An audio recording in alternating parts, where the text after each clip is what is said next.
decir que he tenido clientes a los cuales me ha asustado la mentalidad que tienen detrás de la recolección de datos de clientes potenciales, porque creen que como tú puedes buscar en cualquier buscador bases de datos Ecuador y encuentras gente que vende bases de datos que son simples hojas de Excel, hojas de cálculo con datos que ni siquiera sabes si los titulares están vivos o muertos, creen que como es algo intangible cualquiera lo puede tener y lo puede tener para siempre.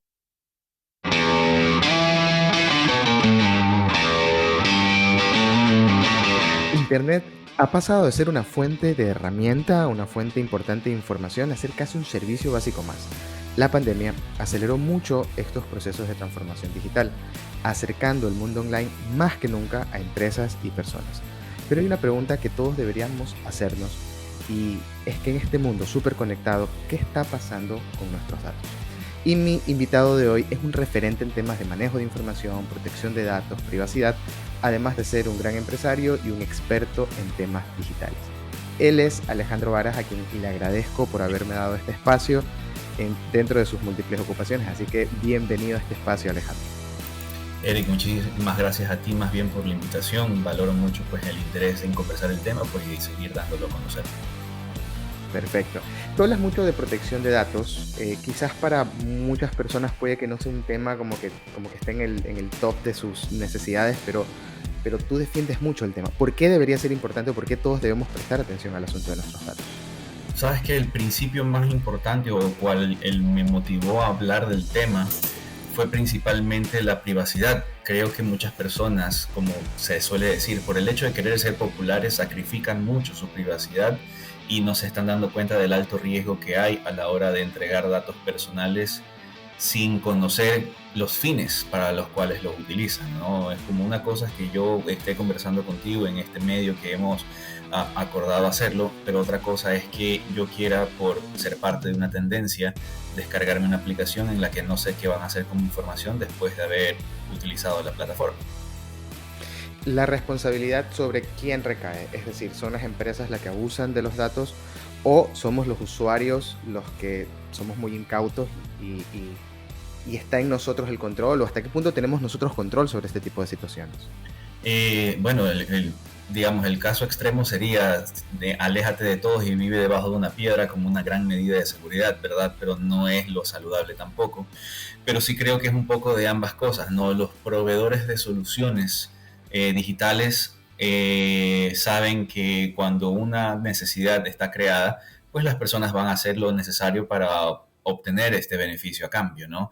Y mientras más gratis se sienta un servicio, mucho mejor. Lo que muchas personas suelen desconocer o prefieren no aceptar es que cuando un servicio digital es gratuito, usualmente el precio es la información personal de los usuarios. Entonces, no digo que no estés en redes sociales o no utilices plataformas comerciales. Lo que digo es, aprende a saber hasta dónde puede llegar la forma en la que tú compartes tu información y tú consumes información para estar con el suficiente nivel de privacidad e intimidad del caso.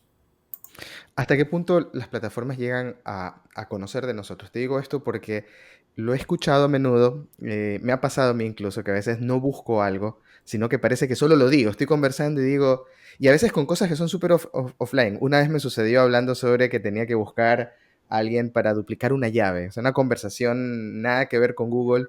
Abrí Google y me apareció duplicado de llave cerca de ti. Yo, ¿cómo? ¿Es paranoia, coincidencia o en verdad llega a ese extremo el asunto de los datos? Te puedo dar un ejemplo. Alguna vez con mi enamorada decidimos ir a comer pizza a una pizzería de una franquicia que tiene presencia local. Mientras estábamos comiendo en ese restaurante y estábamos conversando de otras cosas, me apareció el aviso de la competencia. Ya, así como tú obviamente tienes experiencia en el mundo publicitario y de marketing digital, sabes pues que la geolocalización es un criterio clave para cierto tipo de estrategias. En ese caso, ¿qué es lo que ocurre? Mi dispositivo móvil, al tener el GPS activo mientras yo circulo por la ciudad, está dejando migajas en el camino, ¿verdad? Ahí está. Ahí sí el término huella digital gana otro sentido. Y por el simple hecho de haber estado en una ubicación geográfica que está marcada al parecer en el mapa como un local comercial de una marca en específico, la competencia parece que tiene bien identificado en el mapa esa ubicación y lo que hace es impactarme con esa publicidad, pero es porque yo he decidido conectar mis datos geográficos a la aplicación en donde me salió el aviso. Y sí se siente a veces así, tienes esa sensación de persecución, pero a veces es porque tienes configurado todo para que te lean todos tus tipos de datos que dejas regados por todas partes. En ese sentido, bueno que topas la parte de publicidad. Particularmente, yo con el tema de privacidad tengo no un amor-odio, em, pero considero que yo tengo la libertad de decidir qué datos compartir, pero yo como consumidor no me siento en contra de que las plataformas me conozcan un poco para recibir información que esté de acorde a mis gustos. Eso es particularmente yo. Pero en algún sentido esto podría ser contraproducente o hasta qué punto la gente debería tener cuidado con este tipo de cuestiones. Como publicista a mí me conviene comprenderlos, pero como consumidor es otra cosa.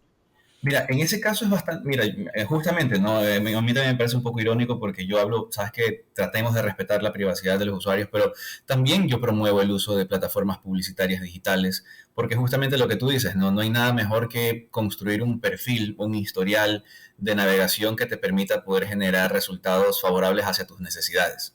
Tan simple como eso, ¿verdad? El problema está en cuando la información que tú tienes es mal utilizada, ¿ya? Y ahí sí, por ejemplo, lo bueno de trabajar, podemos mencionar marcas, ¿no? Con Meta, con Facebook, con Instagram o con Google, es que son empresas legalmente constituidas en territorios donde hay legislación que los obliga a respetar la privacidad. En caso de algún inconveniente, tú puedes inclusive hacer una solicitud de acceso a tu información, borrar tu perfil, solicitar la eliminación total y con eso quedas fuera. Aparte, lo bueno de ellos es que ellos no te están vendiendo a ti, Eric Terranova, con nombre y apellido, una publicidad, un aviso publicitario. Ellos están agarrando tus datos demográficos, tu rango etario, tu ubicación geográfica, tus intereses de búsqueda y perfilan a personas como tú, tanto hombres como mujeres, que tengan intereses similares y construyen una audiencia, ¿verdad? Y no es tan invasivo porque es simplemente un dato de un gran conjunto de datos que sirve para ese tipo de segmentación. En cambio, ¿qué pasa si de repente alguien te llama desde un número desconocido y te hace una oferta porque sabe que tus movimientos bancarios manejan un número específico de cifras, tus hábitos de consumo son específicos? Comienzas a notar la diferencia en qué tipo de información conoces, porque una cosa es sentir esa persecución de, hablé de pasajes de avión y me sale publicidad de aerolíneas. Pero otra cosa es que te llamen y te digan, hola Eric, ¿sabes qué? Hemos visto que tienes una tarjeta de tal marca y has hecho tu último consumo de $300. Te queremos ofrecer una promoción. Es otra cosa. Y ahí se cruza el límite de la privacidad porque los datos financieros, por ejemplo, son datos muy sensibles y muy personales. Ante ese tipo de situaciones, ¿tenemos algún tipo de mecanismo para recurrir? Porque comprendo la diferencia entre hablar de datos que se utilizan en publicidad con las grandes plataformas, pero ya cuando me estás hablando de la privacidad de datos financieros, movimientos, etcétera, ya es una línea que trasciende ya la parte legal. Si nosotros como usuarios solemos recibir esas típicas llamadas, sabemos que es usuario de tal tarjeta, ¿qué podemos hacer al respecto? ¿Hay algo que hacer o por ahora estamos completamente desprovistos como consumidores de eso?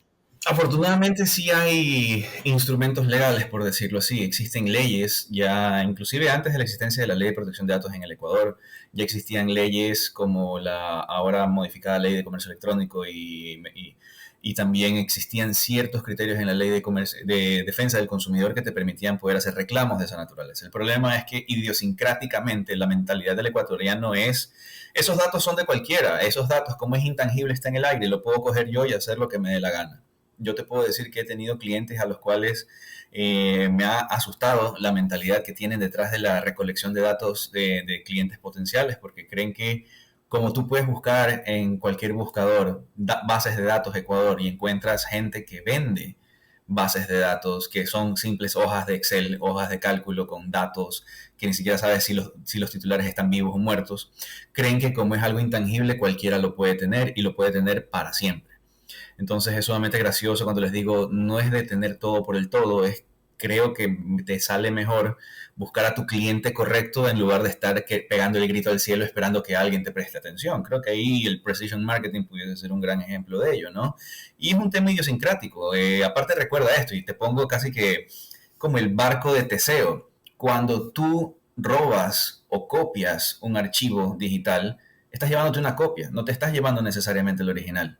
Entonces, para muchos no lo quieren definir como robo, Entonces ahí es donde se pierde ese límite que debería existir, porque si yo me estoy llevando, por ejemplo, ese micrófono que veo ahí, pero hago una copia exacta y me lo llevo, sin tu autorización, el simple hecho de no estar autorizado ya es lo suficiente para decir estás haciendo algo malo.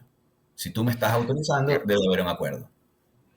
claro. Y ahí quien al final debería castigar a las empresas que tienen este tipo de comportamientos es el consumidor. Por ejemplo, en email marketing llegó hasta el extremo la cantidad de veces que las bases de datos han sido completamente duplicadas y tal, que la tasa de aperturas de ese tipo de correos es muy baja. Y me sorprendo cuando muchos clientes me dicen, el email marketing está muerto, no funciona. Digo, ¿cómo que no funciona? Sí, mi tasa de apertura es del 0.5, del 1%. ¿Pero qué estás haciendo? Masivos, pues email marketing, no. Ahí viene el punto en el que estas estrategias en realidad no funcionan, pero sí considero que tu labor es muy importante porque de alguna manera u otra haces que la gente se haga preguntas que normalmente no se hacen, para que nosotros como consumidores castiguemos quizás este tipo de acciones, porque como te digo, entré en el tema analizándolo de una manera súper superficial, tipo publicidad, pero ya este tipo de información a todos nos ha molestado, que nos llamen y nos digan, mira, tú tienes este tipo em, de comportamiento. Ahora, ¿la ley ha servido para algo? Es decir, ¿alguien ha sido penado alguna vez en el Ecuador por estar traficando con nuestros datos a nivel macro o sigue estando todavía de amenaza? Sigue existiendo casos que ya han comenzado a tomar acciones, por lo menos ya al menos amonestaciones verbales o escritas. Hay casos, por ejemplo, ya que rayan mucho en la parte delictiva de, por ejemplo, ser parte de grupos organizados que realizan ataques, tanto con fines políticos o inclusive con el debido proceso legal. E inclusive recientemente hubo el caso de este activista informático europeo que estuvo en la cárcel por mucho tiempo y justamente pasaron por el proceso y finalmente fue liberado porque no hubo evidencia que demuestre, no hubo evidencia contundente que demuestre que él estaba implicado en algo, ¿verdad? Pero en el Ecuador en este momento, te puedo decir, siguen existiendo demasiados riesgos y amenazas que no han sido bien mitigadas por un lado, y obviamente muchos de estos casos no son sonados por justamente el sigilio con el que se suele trabajar en el tema, ¿no? Lo que sale en la prensa probablemente es lo más visible, pero es muy probable que grandes empresas sean constantemente víctimas de ataques, pero ellos tendrán sus cuidados. Ahora, el otro riesgo, en cambio, está en la fuga de información, porque una cosa es que se roben tus datos y otra cosa es que hay una filtración de datos o una fuga de información producto de alguien interno o alguna impericia de parte de alguien que, como ejemplo súper cómico, deje la clave de su sistema, de su acceso al sistema en un post-it pegado en la computadora. Ya que, ok, mi memoria es frágil, entonces la dejo pegada y cualquiera la lee, cualquiera toma nota, cualquiera toma foto y se va. Claro. Pasando de local a global, hay una pregunta que te quería hacer con respecto a protección de datos, pero más a protección del conocimiento, yéndonos ya a la parte del conocimiento y tiene que ver con inteligencia artificial. ¿Por qué? Todos hemos estado últimamente muy sorprendidos por los avances a nivel gráfico, a nivel texto e inclusive hoy por hoy a nivel musical. Pero lo que muchos no se preguntan es, ChatGPT, por ejemplo, GPT. En este caso, ellos no crean la información de la nada, sino que tienen una base de conocimientos y te la entregan. Ahora, cuando yo hago, por ejemplo, una tesis o un ensayo, yo tengo mis fuentes bibliográficas y digo, ok, este nuevo conocimiento que yo acabo de generar surge de tales fuentes, tales fuentes, tales fuentes, o realicé una investigación. Pero en este caso, ChatGPT, por ejemplo, te genera prácticamente un ensayo, pero no lo está creando. Tiene millones de datos, millones de páginas web almacenadas y las toma de ahí. Pero ¿no crees que esto también ya es como otro tipo de vulneración a los datos, al conocimiento, ya en No, otro nivel incluso? No. no, porque casualmente, por ejemplo, y a todos los que nos vayan a ver, los invito a que visiten el sitio de ChatGPT y ahí poder darse cuenta dónde están las indicaciones de OpenAI que indican que justamente toda la información que tiene ChatGPT a su alcance está en una base de conocimiento almacenada con información de hasta el año 2021. Es como prácticamente, y como me gusta decirle a mis clientes y amigos que se sorprenden por el potencial que tiene ChatGPT, le digo, es una herramienta súper buena, te muestra datos estructurados de una manera comprensible para personas con nivel de conocimiento intermedio o bajo de tecnología principalmente, pero lo único que está haciendo es ponerte en orden y resumiéndote la información que tú estás solicitando. Ya es prácticamente como cuando un adolescente en etapa colegial está haciendo un ensayo y copia y pega cosas de Wikipedia. Ya, no por desmerecer a ChatGPT, sino es porque la gente no termina de entender que no va a quitar trabajo, sino se va a convertir en un asistente de verdad. Y casualmente, yo te pongo un ejemplo. Yo recientemente probando ChatGPT, le dije, porque tú le ordenas a ChatGPT, ¿verdad? En el que yo le dije, por favor, necesito que me hagas un guión explicando los tipos de cervezas artesanales que existen. Y en 10 segundos obtuve un guión, lo compartí al cliente y le dije, oye, ¿qué te parece? Y me dice, ¿cómo lo hiciste tan rápido? Le dije, usé inteligencia artificial. Obviamente, pues mi cliente piensa que soy de esos gurús de LinkedIn que sabe todo y que dice 10 cosas que no sabías de la inteligencia artificial. Pero entendí el potencial, pero luego lo compartí con el equipo de trabajo y me dijeron, oye, está chévere, pero la intervención humana comenzó a perfeccionar ese trabajo. Entonces, inclusive nos podemos remontar a temas de ciencia ficción, hasta el mismísimo Isaac Asimov hablaba de que la asistencia por robots en sus libros, ¿no? Era simplemente eso, asistentes, ¿verdad? Entonces la gente tiene que entender que ChatGPT va a ayudarnos a optimizar el trabajo, optimizar el tiempo y tal vez ayudarnos a llegar a la conclusión más rápido. Pero no es el futuro que destruirá el trabajo como lo conocemos, no. O sea, yo te puedo decir que ya conozco abogados, por ejemplo, que están redactando contratos con ChatGPT. Y ellos se dan cuenta que les ahorra tiempo, pero tienen que sentarse a leer el contrato porque dicen, ok, aquí hay un error conceptual, aquí hay un error que puede ser malo. E inclusive OpenAI es muy claro y dice, nuestra plataforma te puede dar información, pero existe la posibilidad de que te dé información sesgada. Entonces, ahí es donde, digamos, existe la necesidad de que el ser humano siga con este criterio y con este discernimiento para poder leer la información que te retorna ChatGPT en una solicitud y con eso decir esto está bien o le hace falta algún argumento adicional. Y de ahí, pues, lo que ocurre con los otros tipos de aplicación de inteligencia artificial en producción gráfica, en videos, en audio y etcétera. Claro, y hay que estar atentos porque, por ejemplo, el último acuerdo que hizo OpenAI con Microsoft lo integra en Bing y en ese momento ChatGPT ya va a estar conectado a Internet. Es decir, Correcto. esa limitación de acceso a datos se lo salta, pero hay que ver de qué manera lo manejan. Porque a mí lo único que me preocupa de eso es que, por ejemplo, sé que la información que te da ChatGPT es básica, similar, como dices tú, algo que tú podrías encontrar en Wikipedia, pero en Wikipedia tú puedes ver y si hay algo sesgado, hay una comunidad de curadores, por decirlo de alguna manera, que están chequeando y tú puedes ver como que el historial de los cambios que han habido y de dónde salió y cuál es la fuente que dice tal información. En este caso, a mí lo único que me preocupa es, por ejemplo, si ChatGPT dice algún tipo de concepto y está utilizando información que yo creé en el pasado, o sea, eso es lo único como que no me cuadra tanto y que hay que ver cómo lo terminan de desarrollar en el futuro, porque si bien es cierto, hoy por hoy la información todavía se siente básica, eh, la inteligencia artificial por definición podría crecer de manera exponencial en el sentido de que aprende mientras más interacciones va teniendo. Y esto se volvió tan popular que si ahorita ya nos vuela la cabeza, ¿te imaginas cuando haya acumulado un par de añitos de conocimiento y cuando se integre a Bing, que ya va a tener acceso a Internet? Sí que por ahí hay cosas que todavía no se sabe para dónde va a ir, pero bueno, Pero esas eran mis dudas y la quería hacer un experto. claro, no tengamos miedo, ¿no? De hecho, no he tenido la oportunidad de ya conversar con gente que se dedica exclusivamente a la inteligencia artificial, porque al final del día, recordemos que la inteligencia artificial es justamente el uso de modelos cognitivos, matemáticos y de software para encontrar respuestas a mayor velocidad de problemas que los humanos tienen y no pueden procesar rápido, ¿verdad?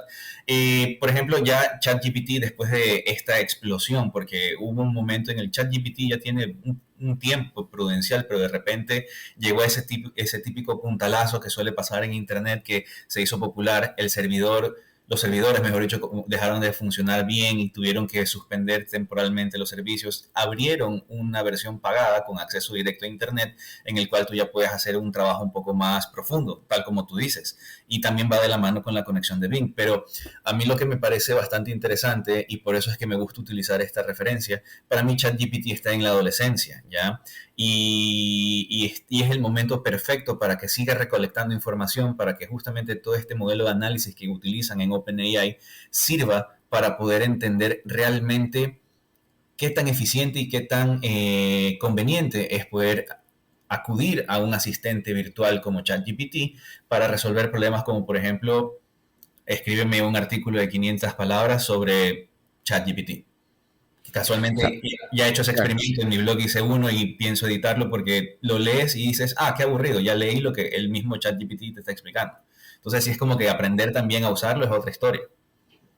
Claro, particularmente a mí particularmente me emociona más que asustarme por el potencial que tiene de usos. Estoy de acuerdo contigo cuando dices que no va a quitar trabajo, pero sí considero que va a eliminar ciertos roles de las personas que tienen un trabajo más, ¿cómo se diría? Operativo. Operativo commodities, por ejemplo. Pienso que sí va a poner, uno de los puntos que para mí va a poner, no ChatGPT como tal, pero lo que es esta tecnología va a causar en el futuro es atención al cliente. Call centers, o sea, por ejemplo, para mí en ese segmento, cuando ya la velocidad, o sea, se mezcle, porque ya existe por separado. Existe inteligencia artificial que genera imagen, inteligencia artificial que genera video, inteligencia artificial de lenguaje.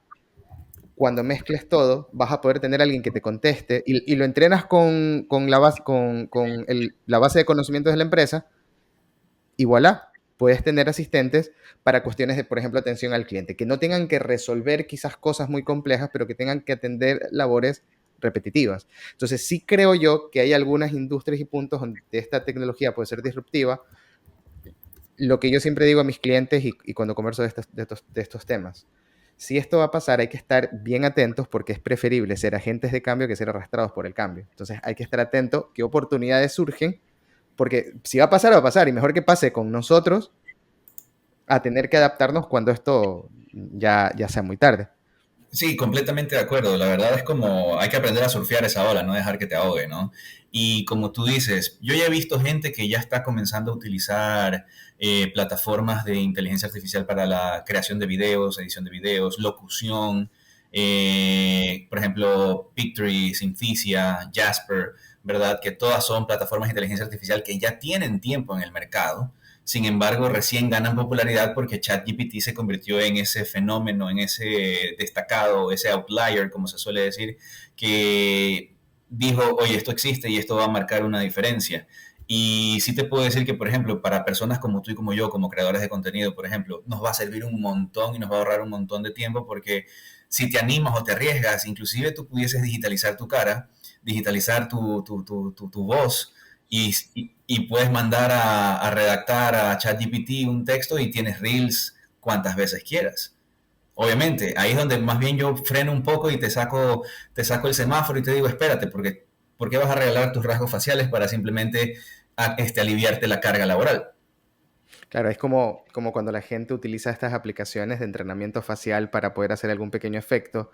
¿Dónde terminan nuestros datos? ¿Qué es lo que estamos entrenando? En este Correcto. caso, eh, yo creo que muchas cosas a nivel empresarial me emocionan, no como consumidor, sino como parte de la parte digital. Pero lo que sí más me preocupa, creo yo, como consumidor es no notar la diferencia entre lo real y lo generado por computadora. Si ya puedes, las deepfakes ya eran populares hace un par de años, ya estaban en un nivel en el que tú te confundías. Hoy por hoy, que toda esta tecnología avanzó, pero dio un paso enorme en el último año, es peor todavía. ¿Cómo vamos a poder distinguir cuando la foto de un famoso sea verdad o mentira? ¿Cómo vamos a distinguirlo? Mira, Los boys.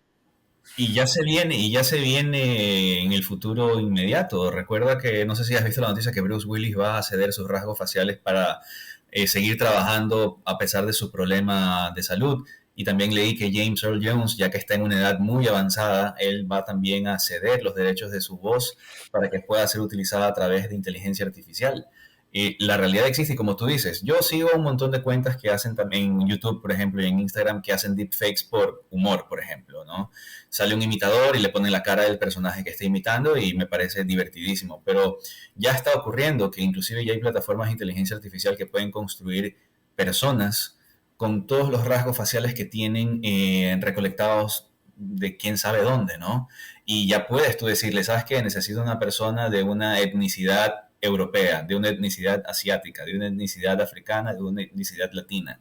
Y te salen personas y tú dices, yo a esa persona la puedo ver en la calle, pero es una construcción en inteligencia artificial porque es realista y esa construcción visual la puedes conectar, como tú decías, a, a audio creado artificialmente y ya tienes una persona. Y ahí es donde va a comenzar justamente, se va a borrar definitivamente la noción de la realidad y de la ficción. Entonces, y esto nos ha pasado toda la vida, ¿no? Recordemos la gran historia de la locución en radio de la Guerra de los Mundos de Orson Welles que hizo que todo el mundo salga corriendo. Eso siempre va a pasar. Creo que el problema es cómo nosotros nos entrenamos para saber distinguir la realidad de la construcción en inteligencia artificial.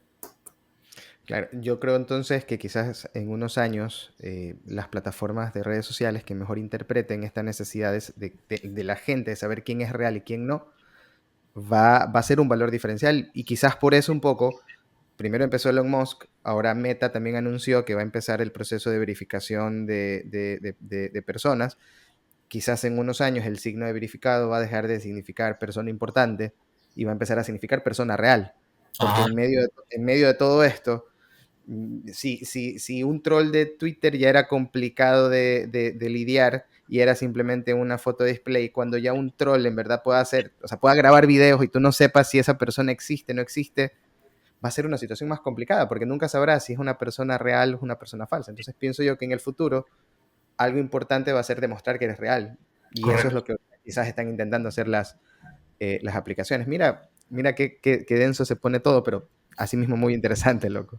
Sí, la verdad que sí. Eso es lo bueno, ¿no? Saber que hay demasiadas oportunidades, pero como tú dices, las personas que decidan no ahogarse en esta nueva tendencia, en esta nueva ola y decidan ser parte de ella, también tienen que aprender eso, ¿no? Porque mira cómo, yo estoy contento por esto, mira cómo ChatGPT así solito demostró la importancia y la aplicación real de la inteligencia artificial en el mundo profesional que ya la web 3 y el metaverso están en lista de espera. O sea, dejaron de ser importantes porque, ok, son buenas tecnologías, son buenos desarrollos, son interesantes hasta las criptomonedas, creería yo que ya están otra vez pasando a segundo plano porque al fin encontramos algo que es interesante y aterrador a la vez, pero porque tiene una aplicación inmediata, no tan lejana como las otras tecnologías. Y me atrevo a decirlo porque sí me siento un poco más inclinado hacia la inteligencia artificial que el resto de tecnologías mencionadas.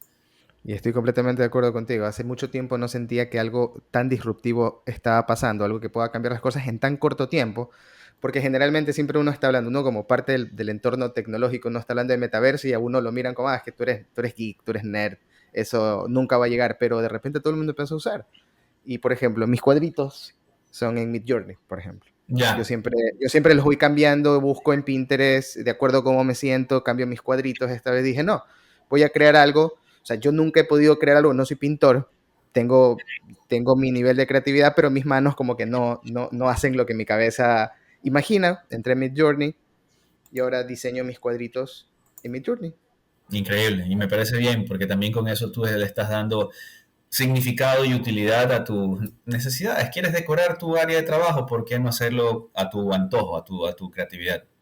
Así es. Entonces, eso ya es una aplicación real, quizás ingenua, no es tan importante, pero en algún sentido el potencial es súper grande y yo sí creo que este año va a ser el año de no solo este año, pero definitivamente va a ser el año de la inteligencia artificial.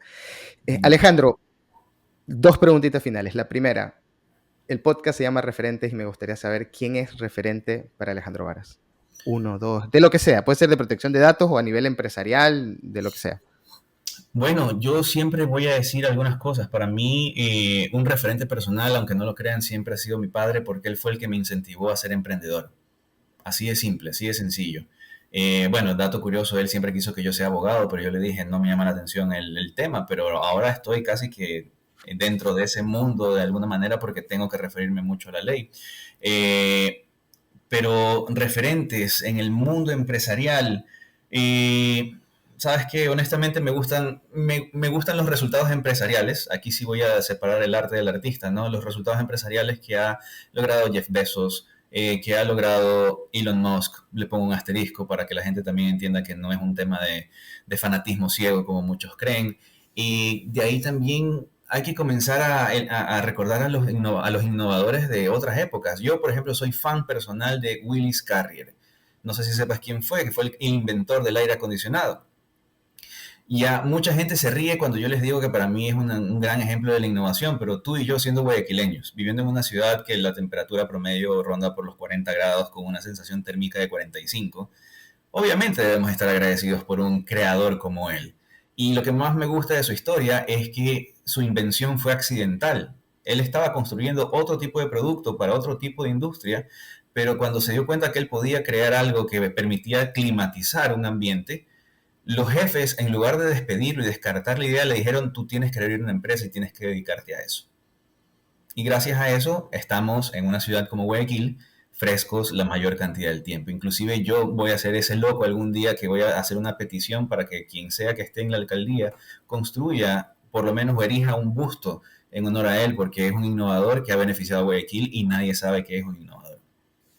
Y mira que es una innovación que a nivel mundial ha tenido un impacto enorme, pero cotidiano. Y quizás la gente a veces no valora lo cotidiano, pero cuando se va la luz, que es lo primero que uno dice, ya quiero que venga, no puedo, no soporto este Me clima, o sea, no muero. podemos estar, me muero de calor. Es lo primero que el guayaquileño piensa cuando se le va la luz. Me Correcto. parece genial. Me parece genial también que separes el artista, ¿cómo dijiste? El arte del artista. El arte del artista. Por ejemplo, en el caso de Elon Musk, coincido contigo. Yo admiro mucho los resultados empresariales, pero yo no trabajaría con Elon Musk particularmente. Sus métodos me parecen polémicos, extremos, quizás para una persona con otro estilo de vida, pero, pero sí me parece interesante y para mí demuestra algunos puntos la manera en la que él hace las cosas sin estar completamente de acuerdo con lo que hace. Quizás lo veo como necesario, porque a veces es necesario que personas como él salgan y pateen el tablero y sin miedo a nada lo hagan.